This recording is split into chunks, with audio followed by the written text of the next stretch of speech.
Google ने अपने search central block पर ये अपडेट किया और ये एक रैंकिंग फैक्टर होगा। मतलब कि रैंकिंग फैक्टर मतलब कि अगर आप अपने कंटेंट लिखते समय अब से जो क्या है, गूगल इस अपडेट के बाद जो भी लोग ऐसा कर रहे होंगे रैंक ही नहीं होगा और उन लोगों को फ़ायदा होने वाला, तो आपकी वेबसाइट को इम्पैक्ट पड़ने वाला है। Hello friends, SEO Vikas here. इस वीडियो में हम बात करने वाले हैं गूगल के नए एल्गोरिदम अपडेट, जिसका नाम है गूगल का हेल्पफुल कंटेंट एल्गोरिदम अपडेट। और इस अपडेट से क्या आपकी वेबसाइट इम्पैक्ट हो सकती है, क्या उसकी रैंकिंग डाउन हो सकती है? तो हाँ, आपकी रैंकिंग डाउन भी हो सकती है और हो सकता है अगर आप अच्छा काम कर रहे होंगे तो आपकी रैंकिंग बढ़ भी सकती है। तो ये पूरा वीडियो आप देखो, इसके अंदर मैं सारा जो है डिटेल कवर करने वाला हूँ कि ये अपडेट एक्चुअली में है क्या, कब से लॉन्च होगा, किन वेबसाइट्स को इम्पैक्ट करने वाला है, क्या ये डिस्कवर को भी इम्पैक्ट करेगा या नहीं करेगा, या फिर ये एक्चुअल में किन वेबसाइट्स को टारगेट करने वाला है, क्या उनकी रैंकिंग डाउन हो जाएगी या वो गायब भी हो जाएंगे। तो बहुत सारी ऐसी चीज़ें गूगल ने यहाँ पर उसके अपडेट के जो भी एडवाइस है उसमें दिया हुआ है। और ये भी देखेंगे कि अगर आपकी वेबसाइट इससे इम्पैक्ट हो जाती है तो कैसे आप रिकवर कर सकते हैं। यहाँ पे कुछ अलग ही मेथड इस बार गूगल ने बोला है और आप उसको जो है फॉलो करो, नहीं तो अगर आप अच्छी खासी अर्निंग कर रहे हो सकता है आपकी अर्निंग बहुत ही लो हो जाए, या आपका जो ट्रैफिक आ रहा है भर भर के अभी गूगल के सर्च इंजन से वो भी डाउन हो जाए। तो ये वीडियो आप देखो, और अगर आप चैनल पे नए हो तो लाइक कर देना इस वीडियो को, सब्सक्राइब कर देना चैनल को, क्योंकि मैं ऐसे ही ब्लॉगिंग से रिलेटेड वीडियोस लेकर आता रहता हूँ ताकि आपकी रैंकिंग बढ़ सके, आप एसईओ सीख सकें। और वैसे छोटी मोटी टिप्स मैं देता रहता हूँ, आप मेरे इंस्टाग्राम को भी फॉलो कर सकते हैं। सो चलते हैं हम हमारे लैपटॉप की स्क्रीन पे और देखते हैं कि ये अपडेट क्या है। गूगल ने ऑफिशियल जो इसके बारे में अपडेट दिया है वो पढ़ते हैं, उसको ईजी भाषा में समझते हैं। सो फ्रेंड्स, आ चुके हैं हम हमारे लैपटॉप की स्क्रीन पे और आज हम देखेंगे कि जो ये गूगल का हेल्पफुल कंटेंट अपडेट है ये क्या है एक्चुअली में। क्योंकि देखिए, गूगल ने ही इसे लॉन्च किया है तो हम इसी को पढ़ के ही आपको इजी भाषा में समझाएंगे ताकि आप अच्छे से समझ जाएं। अगर आप एक बिगिनर हैं तो आपको ये जानना ज़रूरी है कि गूगल के जो भी अपडेट्स आ रहे हैं आप उसी के अकॉर्डिंग काम करें। अगर आपको वो नहीं पता होगा और आप काम करते रहेंगे तो हो सकता है आप काफ़ी दिनों तक कंटेंट लिखें, कुछ भी करें, लेकिन आपकी रैंकिंग ना बढ़े। तो इन सब अपडेट्स को आपको जानना ज़रूरी है और इसी के लिए मैं ऐसे वीडियोस लेकर आता रहता हूँ। तो मेक श्योर आप चैनल को सब्सक्राइब करके रखते हैं। तो सबसे पहले बात करते हैं, ये 18 अगस्त को गूगल ने अपने सर्च सेंट्रल ब्लॉक पर ये अपडेट किया और उसने ट्विटर पे भी अपडेट किया कि हम एक नया एल्गोरिदम अपडेट लेकर आ रहे हैं जिसका नाम होगा हेल्पफुल कंटेंट अपडेट। और ये एक रैंकिंग फैक्टर होगा। मतलब कि रैंकिंग फैक्टर मतलब कि अगर आप अपने कंटेंट लिखते समय अगर इस एडवाइस को फॉलो करेंगे, लाइक आपका कंटेंट अगर आप हेल्पफुल बनाएंगे, अभी हम जानेंगे ये हेल्पफुल कंटेंट है क्या एक्चुअली में। अगर ऐसा कंटेंट आप बनाएंगे तो हम आपको रैंकिंग में काफ़ी ऊपर लेकर जाएंगे और आपके पास ट्रैफिक आने के ज़्यादा चांस रहेगा। तो गूगल ने कुछ ऐसा कहा है, ठीक है। और ये अपडेट जो गूगल लेकर आया है उसने सीधे सीधे कहा है कि हमने ये अपडेट इसलिए लेकर आ रहे हैं ताकि जो भी अब से कंटेंट बने वो ओरिजिनल बने, हेल्पफुल बने और लोगों के द्वारा लोगों के लिए लिखा जाए। मतलब ऐसा नहीं है कि वो सिर्फ़ और सिर्फ सर्च इंजन के लिए लिखा जा रहा है। बहुत सारे लोग एआई यूज़ करते हैं जहाँ पर वो कीवर्ड डालते हैं और एक कंटेंट जनरेट हो जाता है, फिर उसको वो गूगल के हिसाब से ऑप्टिमाइज़ कर देते हैं और फिर अपडेट कर देते हैं और उनका जो वो आर्टिकल है वो रैंक भी करता है। लेकिन अब से जो क्या है, गूगल इस अपडेट के बाद जो भी लोग ऐसा कर रहे होंगे और उनके कंटेंट में अगर वैल्यू नहीं होगी, ओरिजिनल कंटेंट नहीं होगा, तो वो रैंक ही नहीं होगा और उन लोगों को फ़ायदा होने वाला है जो काफ़ी मेहनत करते हैं, अपना कंटेंट खुद लिखते हैं और अच्छी अच्छी वैल्यू देते हैं अपने विजिटर्स को। सर्च इंजन को ज़्यादा ध्यान में ना रखते हुए वो अपने विजिटर्स का ख्याल रखते हैं, उनका जो है रैंकिंग वो अप होने वाली है। और जो लो वैल्यू कंटेंट देते हैं, साफ साफ उनका जो कंटेंट है या उनका जो वेबसाइट की रैंकिंग्स हैं, जितने भी कीवर्ड्स उनके रैंक कर रहे हैं वो डी रैंक होना स्टार्ट हो जाएंगे। सो दोस्तों, अगर हम बात करें कि अब कैसा कंटेंट जो है हमें बनाना चाहिए, अब कैसे आप पता करोगे यार मैंने अपनी वेबसाइट पे कंटेंट तो लिखा हुआ है बट मैं कैसे पता करूं कि ये कंटेंट जो है वो हेल्पफुल कंटेंट नहीं है। आप कहोगे यार मैंने तो सारा ओरिजिनल लिखा हुआ है, या हो सकता है आपने पूरा ओरिजिनल लिखा हो, सब कुछ अपने ढंग से लिखा हो, लेकिन फिर भी उसकी रैंकिंग्स डाउन हो जाए। तो वो क्या करना है, ठीक है। सो यहाँ पर सबसे पहले हम देखने वाले हैं कि गूगल ने क्या बोला हुआ है कि अब से आपको जो कंटेंट क्रिएट करना है, ठीक है, या अब से नहीं, मतलब आपकी जो कंटेंट है वो कैसा होना चाहिए। उन्होंने बोला है कि focus on people first content, मतलब आपको एक ऐसा कंटेंट लिखना है कि विजिटर अगर आपके उस पर आ रहा है ना, तो उसको वहाँ पे उस वैल्यू मिल जाए, मतलब उसका वहाँ पे क्वेरी का सॉल्यूशन मिल जाए, पढ़ने के बाद बोले हाँ यार मेरे को यहाँ पर जो है सीखने को मिल गया है। तो गूगल ऐसे कंटेंट को प्रायोरिटी दे रहा है रैंकिंग के अंदर। अब यहाँ पर गूगल ने बोला है कि अगर आप राइट ट्रैक पे हैं, मतलब कि आपकी वेबसाइट अभी एकदम सही है, आपने सही कंटेंट दिया हुआ है, तो अगर यहाँ पे जो गूगल ने कुछ क्वेश्चंस दिए हैं, इसका अगर आप आंसर यस करते हैं तो आपकी वेबसाइट को कम से कम इम्पैक्ट होने वाला है। सो पहला यहाँ पर क्वेश्चन है, do you have an existing और intended audience for your business or site that would find the content useful if they came directly to you। अब मैं सिंपल सी भाषा में बोल देता हूँ, क्या आपकी वेबसाइट पे कंटेंट इतना अच्छा है कि अगर कोई मान लो डायरेक्ट आ जाए आपकी वेबसाइट पे, ठीक है, लाइक उस नीश से रिलेटेड, मतलब आपकी वेबसाइट जिस नीश के ऊपर है और कोई बंदा है उस नीश के अंदर अगर इंटरेस्ट रखता है और वो आपकी वेबसाइट पे डायरेक्ट आए, सर्च करके ना आए, मतलब डायरेक्ट यानी आपकी वेबसाइट को डाल के आए डायरेक्ट, या फिर उसका यूआरएल डाल के आए, तो क्या उसको वहाँ पे वैल्यू मिलेगी? अगर आप कहते हो हाँ अगर वो आ जाएगा उसको वैल्यू मिल जाएगी, तो यहाँ पे हम कह सकते हैं कि गूगल यहाँ पे कोई इम्पैक्ट आपको नहीं देने वाला है। सो यहाँ पे दूसरा question, does your content clearly demonstrate first hand expertise and depth of knowledge, for example expertise that comes from having actual used a product service visiting a place. अब यहाँ पे ये बोल रहा है कि क्या आपने जो भी कंटेंट लिखा है या फिर लिखवाया है वो किसी एक्सपर्ट के द्वारा लिखा गया है जिसको बहुत ही ज़्यादा नॉलेज है उस पर्टिकुलर फील्ड के अंदर या उस पर्टिकुलर निश के अंदर, तो आपका जो कंटेंट है वो रैंक करने वाला है। बेसिकली ये फॉलो करने वाला है EAT, ईट को। उसके बाद है, does your site have a primary purpose और फोकस। सो गूगल यहाँ पे एक क्वेश्चन पूछ रहा है, क्या आपकी वेबसाइट का कोई उद्देश्य है, लाइक आप एक ऐसा कंटेंट लिख रहे हैं उसका कोई एम है या सिर्फ आप खाली पैसा कमाने के लिए आए हैं। आपकी वेबसाइट का एम ऐसा होना चाहिए कि सामने वाले को आप सिखाएं, सामने वाले को कुछ वैल्यू दें। यहाँ पर पूरा का पूरा हेल्पफुल कंटेंट के बारे में काम चल रहा है कि कोई भी विजिटर आ जा रहा है तो आपको उसके हिसाब से लिखना है, उसका जो दुखती हुई नस है उसको पकड़ के ही आपको है ना कंटेंट लिखना है, सिंपल भाषा में बोले तो, ठीक है। After reading your content will someone leave feeling they learn enough about a topic to help achieve their goal. Like अगर कोई आपकी वेबसाइट पे आया तो क्या वो पढ़ने के बाद फील करेगा हाँ मैंने कुछ आज नया सीखा या कुछ ऐसा सीखा जो कि मेरे को आगे जाके हेल्प करेगा या मेरे गोल्स को अचीव करने के अंदर हेल्प करेगा, तो वो कंटेंट जो है वो रैंक करने वाला है। अगर आपका कंटेंट ऐसा है तो आपको चिंता करने की ज़रूरत नहीं है। Will someone reading your content leave feeling like they had a satisfying experience. सारी लाइंस में लगभग लगभग चीज़ें साफ पूछी हुई है कि क्या आपकी वेबसाइट को विजिट करने के बाद या आपके कंटेंट को कंज्यूम करने के बाद कोई ऐसा फ़ील करेगा हाँ यार मतलब मेरी क्वेरी सॉल्व हो गई, मेरे को जो मैं जिस क्वेरी को लेकर आया था या जो क्वेश्चन मैंने गूगल में डाला था और आपकी वेबसाइट से अगर वो क्वेरी सॉल्व हो जाती है तो आप समझोगे कि आपके ऊपर कम इम्पैक्ट पड़ने वाला है। Are you keeping in mind और guidance for core update and for product reviews. अब यहाँ पे गूगल कह रहा है कि क्या आप हमारे कोर अपडेट को माइंड में रख के कंटेंट लिखते हैं, और अभी रिसेंटली उसने फिर से एक प्रोडक्ट रिव्यू अपडेट दिया था, तो क्या आप कोई भी अगर प्रोडक्ट के बारे में लिख रहे हैं तो क्या हमारी गाइडेंस को फॉलो कर रहे हैं। अगर ये सारे पॉइंट्स का आंसर आपका यस है तो आपको बहुत ही कम इम्पैक्ट पड़ेगा या फिर नहीं पड़ेगा, ठीक है। तो गूगल ने यहाँ पर बताया हुआ है। अब यहाँ पे गूगल कह रहा है कि avoid creating content for search engine first. मतलब बहुत से लोग क्या होता है, देखो एसईओ एक्सपर्ट्स हम लोग भी हैं, कोई भी है तो हमेशा कंटेंट लिखता है तो सर्च इंजन को भी अपने दिमाग में रखता है कहीं ना कहीं ताकि वो रैंक कर सके, ठीक है। तो यहाँ पर अब गूगल ने जो नया अपडेट आया यहाँ पे वो कह रहा है कि आपको है ना ऑडियंस को अपने दिमाग में रख के कंटेंट लिखना है, ना कि सर्च इंजन को, कि सर्च इंजन कैसे आपको रैंक करेगा, कैसे कहाँ पे कीवर्ड का स्टफिंग करें, कहाँ पे क्या करें। आपको यूज़र एक्सपीरियंस ख़राब नहीं करना है। लाइक अगर आपकी कोई कंटेंट विजिटर आपकी वेबसाइट पे आया और वहाँ पे उसको क्वेरी नहीं मिली तो वो भाग जाएगा। अब यहाँ पे ये चीज़ है कि अगर आप गूगल के जो भी एसईओ अपडेट्स हैं या कोर अपडेट्स अगर आप उनको फॉलो करते हैं, ईट फॉलो करते हैं, ठीक है,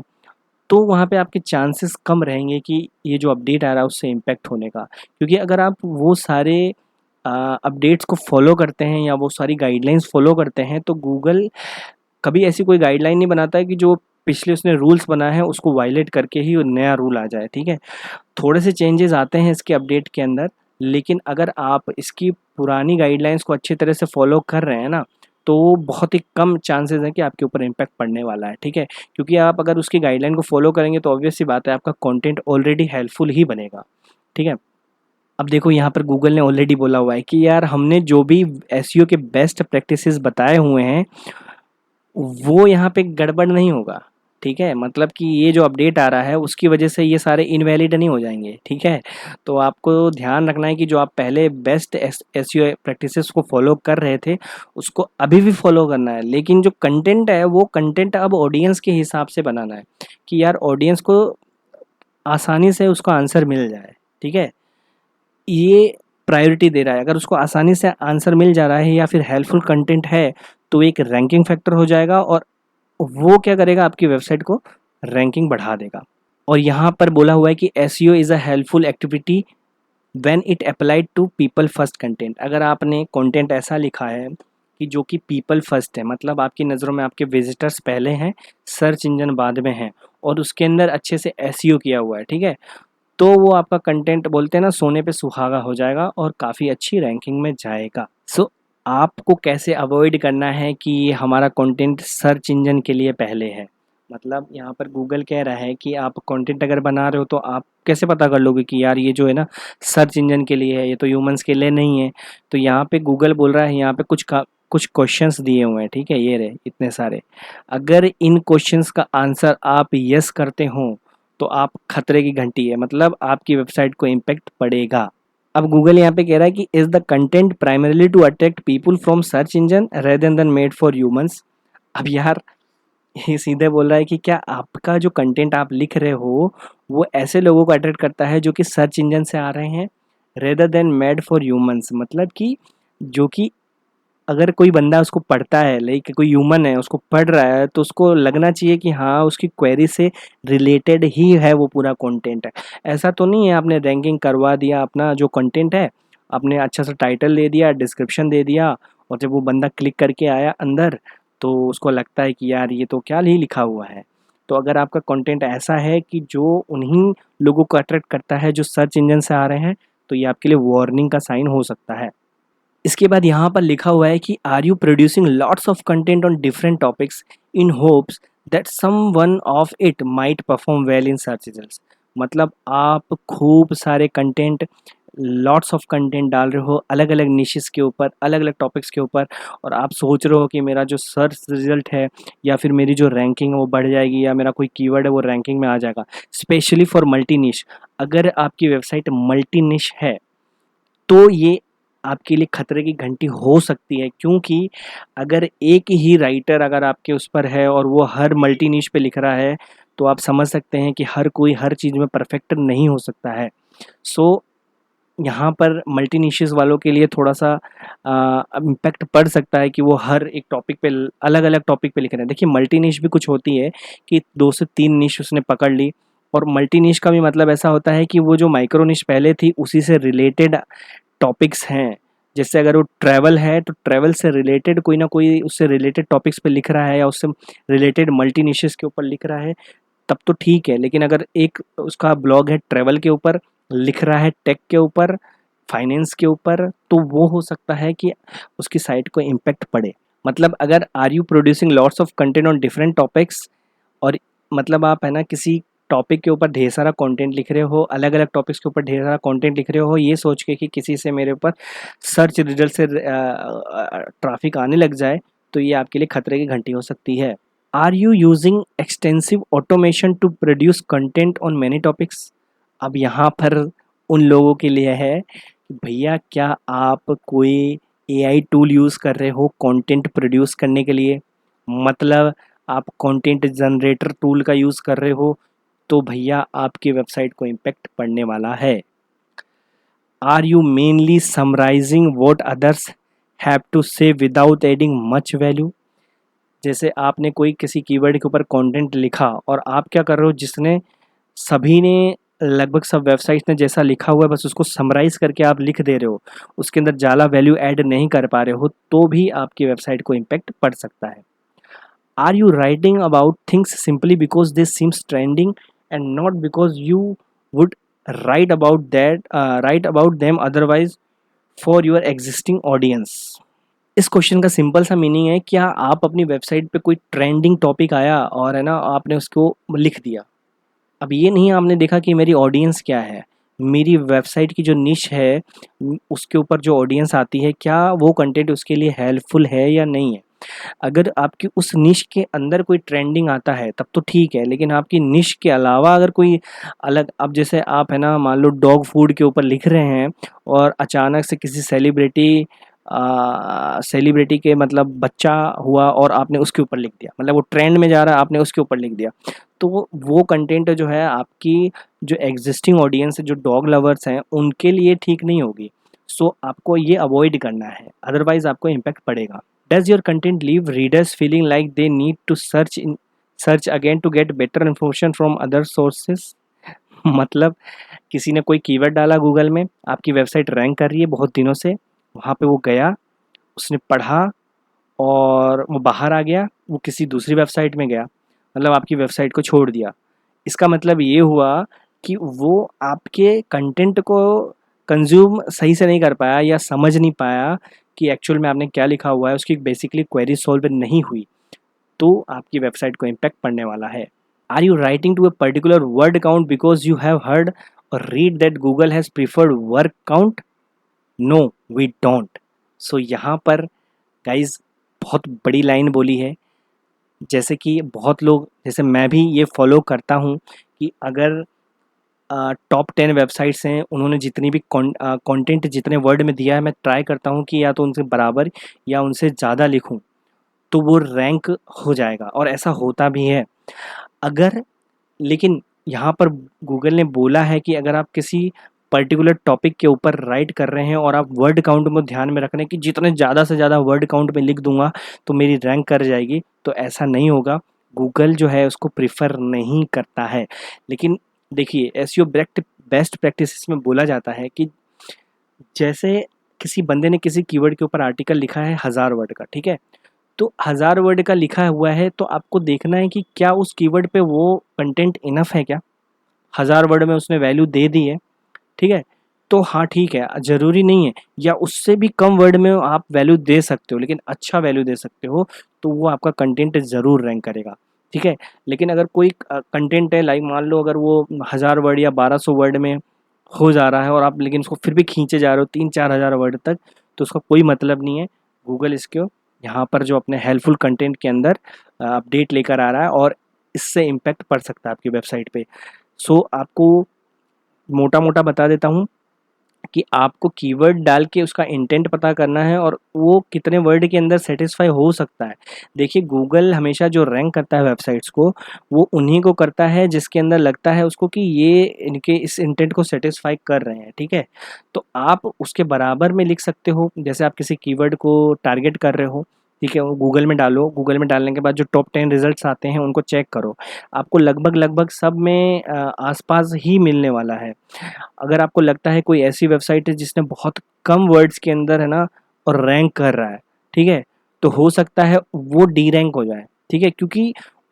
वो जो इंटेंट है कीवर्ड का वो उतने में ही सॉल्व नहीं हो सकता है, मतलब कोई उतने में पढ़ नहीं सकता है, उतने में ही उसकी क्वेरी क्लियर नहीं हो सकती है, हो सकता है उसके लिए ज़्यादा वर्ड्स की ज़रूरत पड़े, तो आपको उस टाइम पे ज़्यादा वर्ड्स में लिखना है। लेकिन आपको अगर ऐसा कोई कीवर्ड लगता है कि यार जैसे किसी एज के बारे में, अगर किसी ने किसी एज के बारे में सर्च कर दिया तो और आप उसको 1000 वर्ड में लिख रहे हो तो कोई मतलब नहीं है, वो एक लाइन में ही पता चल जाता है, ठीक है। तो आप आई होप आप समझ गए होंगे भावनाओं को। अब यहाँ पे बोला did you decide to enter some niche topic area without any real expertise but instead mainly because you thought you would get search traffic. अब यहाँ पे बोल रहा है कि मान लो, बोलते ना लोग सर कौन सा टॉपिक बेस्ट है, कौन सी नीश बेस्ट है, तो भाई हमेशा मैं कहता हूँ कि आप जिसमें परफेक्ट हो वही नीश लो। अब यहाँ पे गूगल बोल रहा है अगर आपको रियल में एक्सपर्टीज़ नहीं है या आपको पसंद नहीं है, आपकी हॉबी नहीं है, तो आप ऑलरेडी उस पर लिख ही नहीं पाओगे सही से, और नहीं लिख पाओगे तो हेल्पफुल कंटेंट ही नहीं होगा, तो आप रैंक ही नहीं कर पाओगे। तो बेसिकली ये वो यही कह रहा है कि हर किसी नीश या टॉपिक में अगर आप घुस जा रहे हो और उसमें आपकी रियल एक्सपर्टीज़ नहीं है तो आपके लिए खतरे की घंटी है, आपकी वेबसाइट को इम्पैक्ट पड़ सकता है। Does your content promise to answer a question that actually has no answer, such as suggesting there is a release date of product, movie or TV show when one is not confirmed? इसका मतलब यह है कि आप कभी कभी क्या होता है, कोई नया कीवर्ड आया ट्रेंडिंग में कि जैसे कि ये मूवी कब रिलीज़ होगी, ठीक है, और आपने उसके ऊपर कंटेंट लिख दिया और आपने बता भी दिया ये मूवी इस दिन रिलीज़ होगी, जबकि वो उस दिन रिलीज़ होने वाली नहीं है, या वो प्रोडक्ट उस दिन नहीं, या कोई प्रोडक्ट लॉन्च होने वाला है, लोग सर्च कर रहे हैं ये प्रोडक्ट कब लॉन्च होगा, लेकिन आपने ऐसा लिख दिया कि भैया ये इस तारीख को लॉन्च होगा, तो एक्चुअल में वो पता ही नहीं है, ठीक है, कि इस तारीख को लॉन्च होगा या क्या कब लॉन्च होगा, और आपने वहाँ पे डेट दे दी, कंफर्म कर दिया, तो अगर ऐसा है तो आपकी वेबसाइट इम्पैक्ट होने वाली है। अब यहाँ पे बोला है कि how the update works, update कैसे काम करेगा, तो इन्होंने बोला ये नेक्स्ट वीक में ये लोग है ना अपडेट रोलिंग आउट करना शुरू कर देंगे, और कम से कम 2 वीक लेगा ये, ठीक है, it will take up to 2 weeks, मतलब 2 वीक के अंदर पूरा फुली रोल्ड आउट हो जाएगा और वेबसाइट्स को इम्पैक्ट करना स्टार्ट कर देगा, मतलब रैंकिंग डाउन रैंकिंग अप होना शुरू हो जाएगी, ठीक है। और ये अपडेट एक नया वाइट सिग्नल देगा, मतलब वाइट सिग्नल बोले तो पूरी वेबसाइट पे इम्पैक्ट पड़ेगा, और ये आपकी जो भी ये हेल्पफुल कंटेंट अपडेट है ये एक तरह से रैंकिंग सिग्नल बन जाएगा। अगर आप इसकी गाइडलाइंस को फॉलो करोगे तो आपकी रैंकिंग बढ़ेगी, आप इसे फॉलो नहीं करोगे तो नहीं बढ़ेगी। अब गूगल यहाँ पे भी बोल रहा है कि अगर मान लो मोस्टली आपका कंटेंट मतलब कि हेल्पफुल नहीं है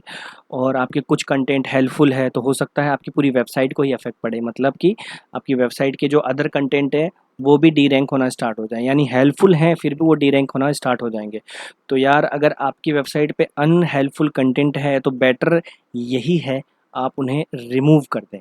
मतलब डिलीट कर दें। अब यहाँ पे एक नेचुरल क्वेश्चन सबका रहता है, गूगल ने बोला है कि अगर कोई वेबसाइट इससे इम्पैक्ट हो जाती है, ठीक है, और वो क्या करता है, और वो अनहेल्पफुल कंटेंट को रिमूव कर देगा,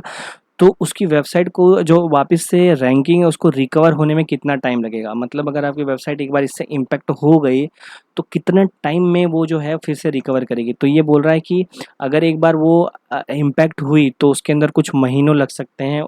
फिर से उसकी रैंकिंग बढ़ने के अंदर, ठीक है। गूगल ने कहा है ये कोई मैनुअल एक्शन नहीं होगा, जैसे कि वेबसाइट में आप देखोगे सर्च कंसोल में एक आता है सिक्योरिटी एंड मैनुअल एक्शंस, तो ऐसा कोई मैनुअल एक्शन आपकी वेबसाइट के ऊपर नहीं आएगा, बस आपकी रैंकिंग्स डाउन होना स्टार्ट हो जाएगी, इंप्रेशंस आना कम हो जाएंगे। आपने देखा आपका जो सर्च कंसोल है उसके अंदर जो आपका सर्च परफॉर्मेंस है उसमें इंप्रेशंस कम शो होंगे तो कम क्लिक्स आएंगे, और आपके जो ऑलरेडी रैंक्ड